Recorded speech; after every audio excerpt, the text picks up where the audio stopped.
एक बहुत ही प्यारा सा भजन आप सभी को सुनाऊंगी उसके बाद से।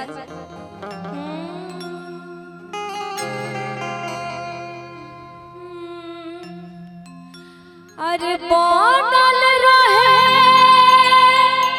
नैहरा मैया, आहै बनल रहे ससुरवा, कि अरे ऐसन बरवा दिह तुए मैया,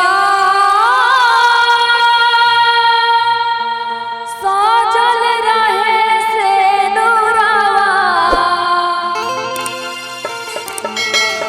एगो लड़की कह दिया अपना माई के दरबार में जाके कि माई बनल रहे नैया हमार ससुरा बनल रहे और ऐसा बरवा दे तू कि बनल रहे से नूरवा।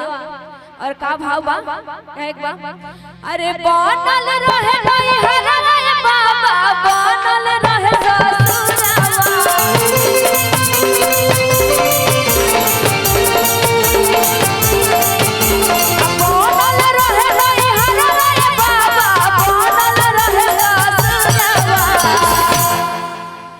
ताली नहीं बजाइएगा आप लोग, सभी लोग शांत हो गए, ताली नहीं बजाइएगा, ताली नहीं बजाइएगा।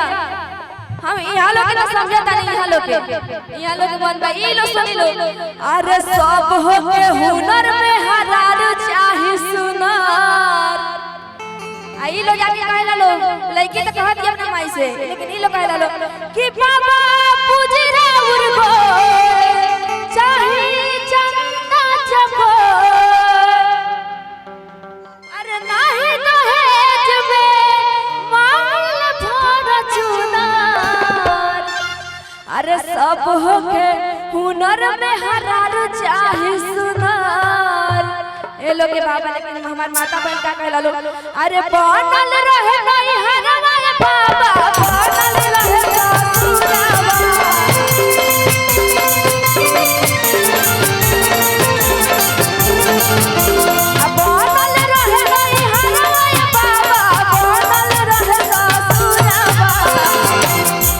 अरे बनल रहे ससुरवा, अरे ऐसन बरवा दिह तुए माई, सजल रहे से नूरवा।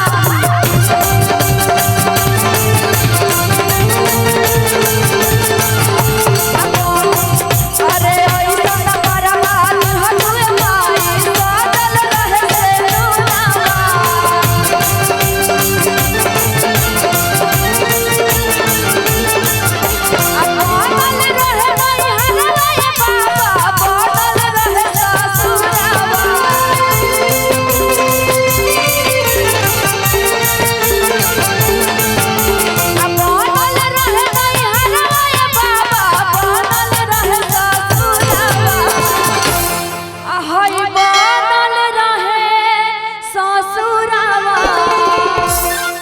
कैसे का एक बार लास्ट एक बार ताली जोरदार बजा दिया जा।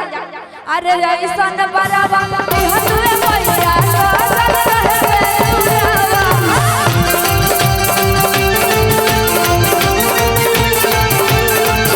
अरे ऐसन बरवा दिह तुए मैया, सजल रहे